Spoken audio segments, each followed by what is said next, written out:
Yo, I hope you're enjoying your ride. It's time for the Drive for Five podcast. Let's go. Yo, this is the Drive for Five podcast, and we are back to talk the latest in news and sports. We're here to talk about Aaron Rodgers, Lamar Jackson, the number one trade, pick getting traded to Carolina from the Bears, and the free agents, winners and losers of today. It's day one of free agency tampering period where the free agents can talk to certain teams or their agents could. And we're here to talk about everything, man. This is Coach Chris. It's your boy, Coach Miles. We here. Yes, sir. We are back. Man, Aaron Rodgers holding up Green Bay right now. It's another year of the Aaron Rodgers saga. Currently, right now, he's talking about being traded or retiring. Not sure what they're going to do. I'm hearing right now he's currently looking to get traded to the Jets, man. They've been recruiting him kind of hard over there. They currently have a deal in place, I'm hearing. What you think about that, man? I honestly think it's some language in the contract. Aaron being Aaron, he's gonna take his time. Like he went to the retreat out there in Oregon and he cleansed his mind and all that stuff. I'm thinking that he knows what he's doing. Like it's definitely on Aaron's side and he's taking his time. He wants things to be right. And I guess we're gonna find out, man. I'm excited to hear about it though. But dude, so how do you feel about the Jets though? Do you like him in the Jets? Do you see that as he got weapons? You think so? Yeah. What? He got the rookie. He got the rookie of the year over there. Yeah, that's true. I mean, he had Devontae too over in Green Bay, man. Right, and you see what he did. Yeah, a couple of playoff appearances. I mean, but he's got D. Can he win a Super Bowl with rookies? Is the thing. Can he run a Super Bowl with such a young team? Well, technically, they won't be rookies. Well, I mean, it's such a young team. And I'm assuming that they bring in another veteran receiver. I think Aaron could be trying to get another receiver with him. Who knows? But I think it's definitely going something with Aaron, and he's taking his time, and he wants something, and both sides aren't agreeing to it. That's I mean, with Aaron right now, man, I feel like the deal has to go through soon because I feel like if they don't, I mean, you kind of holding up another teams in their situation. So you got to work out a deal. Aaron's getting $50-some-odd million this year. 58. Yeah. So it's like that's probably some of that. I'm sure they got to restructure that deal. Yeah. So something along that lines. It's definitely contractual, though. Yeah, I agree. But we're going to see what happens with that soon, man. Hopefully that trade, if it is to go through, I think Aaron is the one that got to make that decision. It goes through soon.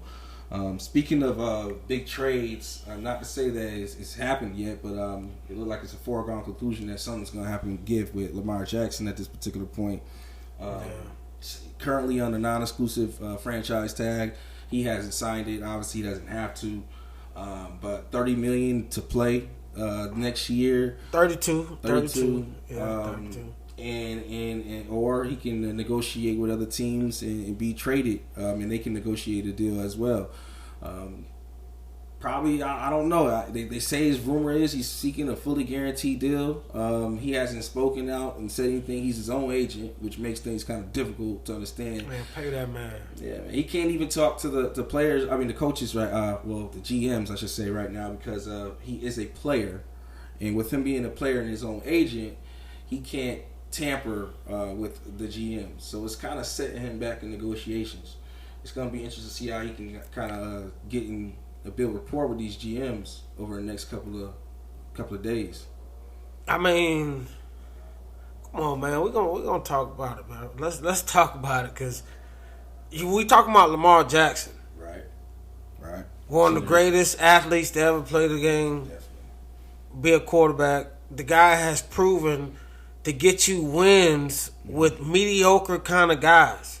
Right. The team loves him. The players love him. I think he's loved in the building. I think he's at a friction with the DaCosta guy, the GM. Yeah. because he didn't draft Lamar. Right. You know, and I think this is where the business side comes in at. But it also like goes back to, nice guys never win, being loyal, sometimes get you hurt. So I just think that he's not gonna. I don't think he's gonna play on that tag. I don't think he's gonna play. The crazy thing about him, and I was just thinking about this earlier, like, what if I'm Jerry Jones, I'm trading for Lamar. Whoa, wait a minute. If I'm Jerry Jones, I'm sending Lamar and I'm sending Ezekiel Elliott to Baltimore for Lamar Jackson. Dak. So you're sitting Dak and Ezekiel Elliott. What? Bye? Wait, but I want to ask you a question for a second. Bye? Well, just thinking about you, because that's wild. Bye. That's wild. But hold on. Hey, think about it. I want to ask you a question though. Why would Baltimore send that for Zeke, who's an Asian running back, and Dak Prescott, who hasn't? Well, Zeke is just like a sweeten the contract. But Dak and Lamar isn't a straight up deal. That's not a straight up deal. I wouldn't say that. You throw a couple picks. Dak isn't throw some cash. Dak isn't a tier 1 quarterback. I think Lamar Jackson's a tier but 1 I don't think they're gunning for a tier 1 quarterback. I think they just want a solid veteran guy that can play. He's still gonna win them ball games. He can kind of similar. Like, he has similarities to Lamar a little bit as far as dual threat, So he'll be able to do some of the things Lamar does, just not as athletically. Going and playing from a dome to going and playing in those conditions in Baltimore, where it can go from being sunny one day to snowing in the next week. I'm just saying, if I'm Jerry Jones, and I ain't even no Cowboys fan. I got it. I understand. But if I'm Jerry Jones, the only two teams I can see Lamar playing for right now is Dallas or San Fran. I think San Fran would have been. I like the San Fran. I think that would have been the perfect system for him. But I mean, when you sit here and think about it, like, if he was to get traded, like, a quarterback's got to come back. There's a lot of starters right now. There's a lot of starters right now getting paid. Agreed. So technically, where is he gonna go? There has to be a quarterback coming back. Interesting. That's an interesting way to put it. And I mean, I guess I agree, because unless you're trading for who don't have quarterbacks right now? The Niners. The Niners. Well, then y'all just got Sam Darnold. Y'all solid. Sam Darnold was not there to be a starter. Y'all solid. He's not there to be a starter. He's there to fill in. I bet you he starts day one. I bet you he opens up as the opening day starter. I am willing to bet whatever you decide on this podcast that he is not a day one starter. Yes. I'm willing to bet anything in the Who's starting? Trey Lance. Trey Lance will start day one. Trey Lance, they're gonna let him play out his give him a free chance to win the starting job back until Purdy's ready. He's not gonna be able to have a free chance. Sam Darnold's over there. Why would you think Sam Darnold's a better proven starter? He's a starter. Where has he proven that he could be a starter? He's got more experience. That's not what we asked. And he has more starting experience. That's fair. That's fair. But we seen last year that they benched Jimmy Garoppolo, who had been to 2 Super Bowls, for Trey Lance.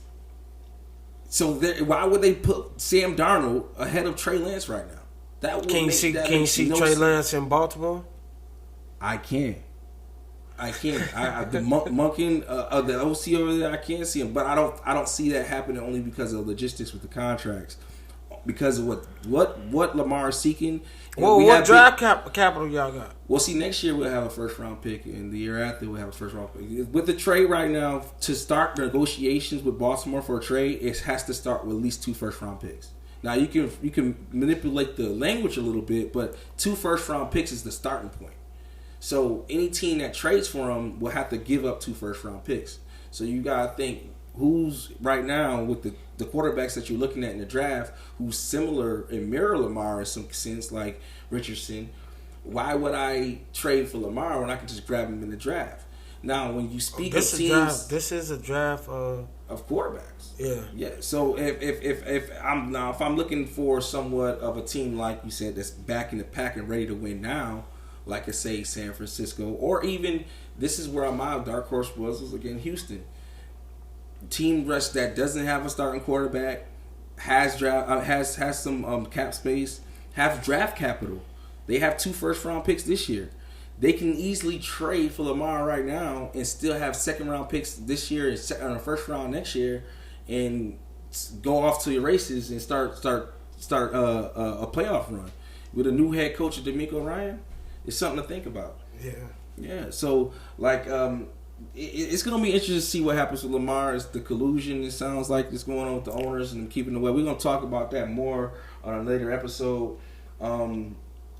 Interesting to speak about trading and picks. Currently, the number 1 pick was traded to Carolina recently for from the Bears. The Bears got the number 9 pick, the number 61st pick in this year's draft, and a 2024 first round pick and a 2025 second round pick. Interesting trade. Who do you think won that trade, man, Coach? I mean, I think it's one of those trades where you actually got to look at it both sides. I think it's one of those trades where you catch Chicago wanting to win now, and then you're catching Carolina of, hey, I want to rebuild. So, I think if they end up getting C.J. Stroud like they want, I think they win the trade. Really? Yeah. Well, so this is my dilemma with the Carolina in that trade. That was a move for a win-now team.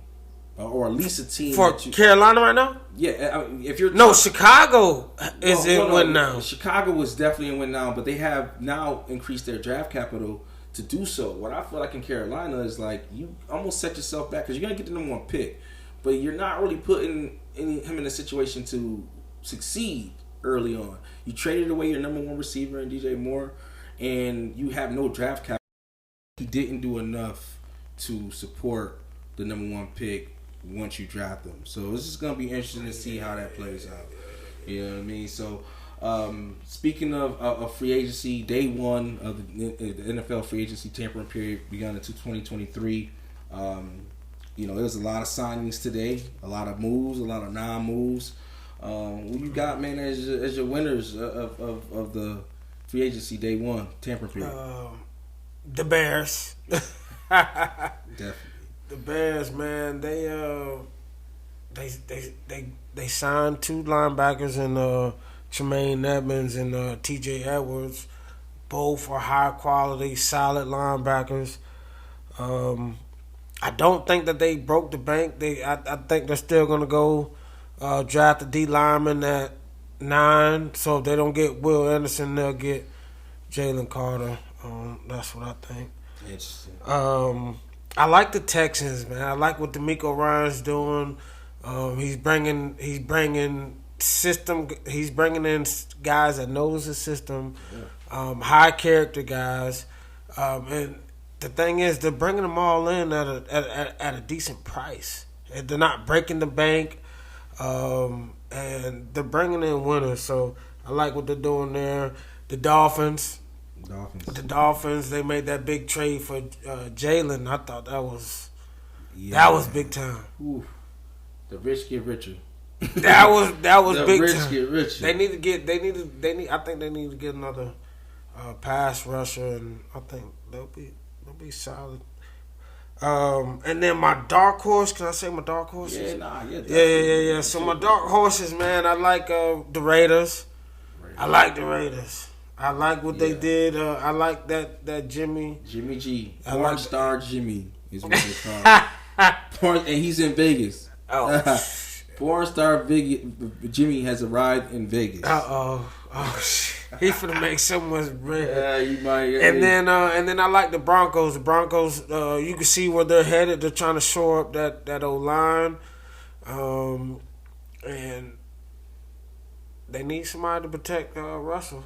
Yeah. So I think they invested a lot in that line today. Yeah, I'm also hearing they're gonna get rid of one of them receivers too. So yeah, I'm hearing. I'm curious. Yeah, I'm curious to talk about that at some point. And then that's it, man. Yeah. That's my winners. Who you got? I went with the Saints. I think Mickey Loomis being cap strapped this off season, able to pull in Derek Carr to a multi-year deal, get the quarterback you were looking for. Also grabbed a tight end and a D end. Was able to pull out some stops, man, with some moves with little to no money. I think that they did the amazing job this offseason, as they do every offseason. Chicago was also on my list. You called it out for everything that they did this offseason, man. They signed some big time players. I'm hearing that they just signed the D end DeMarcus Walker, I believe. Had 7 sacks last year. That just happened, man. It's a lot going on with Chicago, and they have a lot of draft capital. As I was speaking of earlier, man, I think they might be something to contend next year. Get Justin a receiver and a running back. They got on DJ. That's one. We'll see what else they bring out there. The Niners, of course. The 49ers, man. John Lynch continues to pull out all the stops. Sam? No, Hargrove.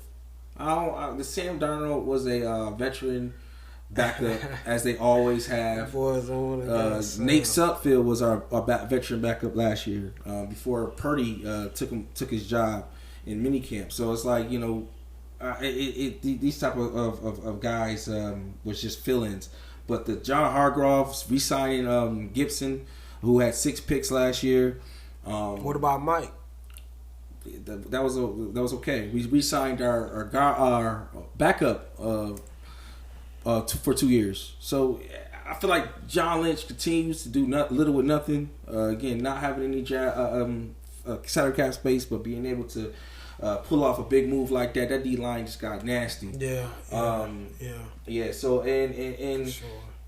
Obviously there was winners, but there's losers as well. Today is the only day one. It is a tampering period, but there's a lot of teams that really didn't move or shake much of nothing, and it was they had opportunities to, after a lot of these big time names got signed. Who are some of your losers for today? I got the Rams. I thought they lost a lot of not only ballers, but just like leaders and competitors, because they released Leonard Floyd, and then they traded Lamar, Jalen, and then only got like a 3rd round pick. So I think that was let me just get you out of here and give me something, right? But I mean, I thought that was an L, man. Like, what is Aaron gonna do? Like, so it's just, I don't know, man. I get it, but it's still an L. I got the Eagles. Eagles, man, they lost everybody, man. Coordinators, position coaches, that's interesting. Players. Darius Slade has been told he could seek a trade and find a suitor. Like, they lost Hargraves, and everybody expected for them to resign him. Yeah. So, I don't know. I thought, that was an L for me. You're losing too many guys, and then they lost that coach, the DB's coach. Yeah. I heard So what nobody's talking about is he didn't get interviewed for a job, and I think that made him a little upset. Yeah. So he still said, I'm gonna do my job, and Buddy fired him 2 days later. Whoa, interesting. Yeah. You should definitely check out that article, man. It's a little crazy. That's crazy. Yeah. So I think they took a big L. That's why Darius Slade requested a trade, and them boys are trying to get out of there because of what The front office is on. Well, I don't even know if it's front office. I think it's your boy. I think it's the head coach. You think it's the head guy? Yeah, Serrani. For sure. Interesting. And then the Vikings. They lost a lot today. Lost a lot. I think you keep Adam Thielen, you restructure his contract, but you can't get a better locker room guy than Adam Thielen. And they released him. So hopefully, we see something like that. I got a crazy theory though. I know that. What's that? Man, listen. Levante David to the Bills. Really? Levante David to the Bills. Wow, that would make that defense real nasty. Why you think they let Tremaine go? It's an upgrade. Yeah, he's been to the Super Bowl. He knows he's durable. Like, that will be big. I think we haven't heard much about it because the Bucs are trying their hardest to re-sign him, but I don't think they're gonna be able to. And I think he gets a better deal in Buffalo. Yeah, he's gonna leave South Florida to go to that. He played in Nebraska. Tundra. He played in Nebraska. Oh yeah, that's a key point. Like, that's a key point. At this point, man, he has an opportunity. At his age, he has an opportunity to win another Super Bowl. Yeah. Why not? Do you think Bill's window is closed? No. You don't think so? No. That AFC has gotten really tough, man. You got Joe Burrow. You got Patrick Mahomes. Now Aaron Rodgers talking about going there. Yeah. Like that AFC is getting crazy. They just need a run game. Has just loaded up even more. Yeah, they need a run game. I don't know, man. I don't know if Buffalo's window is still open as it used to be. That's gonna be interesting to see. My losers, I got Cincinnati, $34 million. They let Jesse Bates go to Atlanta to sign that big deal. You just made a run to the AFC Championship game. I don't know what they're waiting on. I think there was a lot of players that they could picked up on defense to help that defense out because that's really what they need is help on defense. But they're letting a lot of guys get signed, beat them to the punch. New England, I know they splurged recently 2 years ago. They didn't get much out of it, but sitting on $30 million with Mac Jones going in his third year, this is a big time year for him. I think he's trying to start putting some pieces around him. And then Arizona, another team, just got a new head coach. You got a franchise quarterback already. D-Hop is getting ready to trade out of there, and you're not really making the moves that I think you can make to formulate that team and to get it where you want it to go. The NFC is kind of weak this year. The NFC is going to be weak this year. If you look at it, it's almost as if it's like two or three teams. And then is it like Eastern Conference, Western Conference, and Western? It's exactly like that, man. It's like you can kind of pick your poison with the AFC, but that NFC, who besides right now in the NFC, besides San Francisco, do you feel like is really gonna be a threat to anybody? You can never count Dallas out. All right, Dallas. You can't San Francisco and Dallas. Philly's dismantled. Philly's dismantled, but I think Rams are gone. That offense is still there. That offense intact. But if everybody, based on what everybody was saying, that number one defense was what, you know what I mean? Bring in some young corners through the draft, through free agency. We'll see. It's going to be interesting to see how the rest of this offseason play out. The Giants play. Giants could be. Giants could be. Atlanta trying to make some moves. I'm really trying to figure out how Daniel Jones wins the Super Bowl. But I said the same thing about Eli, so we'll never know. You never know. Well, you can't compare them to. Nah, well, I mean. He still said it. I just never knew that Eli would win a Super Bowl until I seen him win one. David Tyree, man. Shout out to David. Shout out to David, man. But we are here, Drop 5 Podcast. This is another great episode, man. We'll be back with you shortly to talk more about the NFL free agency and how it all shakes out. Hey man, have a great ride. We'll talk to you soon. We out. We out.